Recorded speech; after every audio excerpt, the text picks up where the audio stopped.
সবাইকে জানাই হ্যাপি দিওয়ালি। সবাই খুব ভালো করে কাটাও আজকের দিনটা।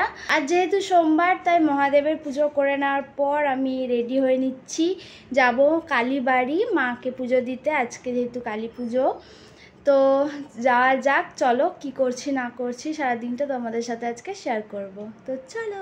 তো প্রথমেই চলে গেছিলাম রবীন্দ্রপল্লী কালীবাড়ি। এটা হচ্ছে রবীন্দ্রপল্লী কালী মন্দির। এত সুন্দর সাজিয়েছে, তো পুরো সাজানোটা এখনও কমপ্লিট হয়নি, তখনও সাজানোর কিছু কাজ চলছিল।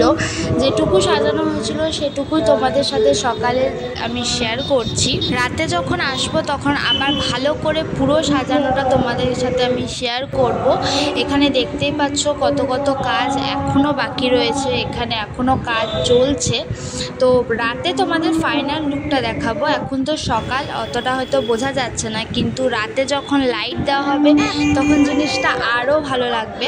তো রাতে তোমাদের আবার আমি দেখাবো। এখন আমি যাচ্ছি ভবতারিণী মন্দির, তো সবটা তোমাদের সাথে আমি শেয়ার করতে থাকবো। এই হচ্ছে আমাদের রবীন্দ্রপল্লীর মা, এখনও রেডি হয়নি। আমি রাতে তোমাদের পুরো সাজটা দেখাবো।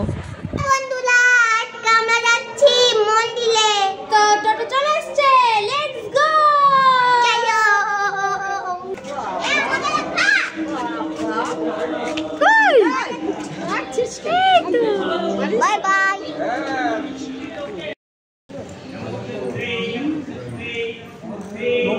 আমরা ব্যাগ নিয়েছি নাকি?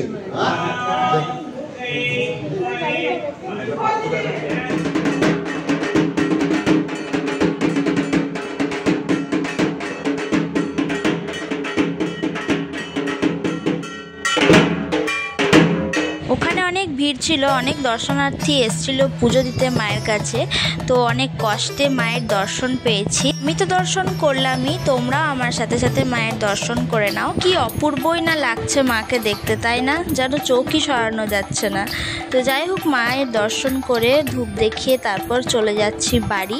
যাওয়ার পথে ত্রাণ সমিতি ক্লাবের প্যান্ডেলটাও দেখে নিলাম, বেশ সুন্দর করেছে থিমটা। আমি আবার যেদিন আসবো সেদিন তোমাদের ভালো করে দেখাবো। তো চলো বাড়ি যাওয়া যাক। গিয়ে একটু আমরা খেয়ে নিয়েছিলাম, সনটা সেদিনকে আমাদের বাড়িতে ছিল, আমাদের বাড়িতে খেয়েছিল।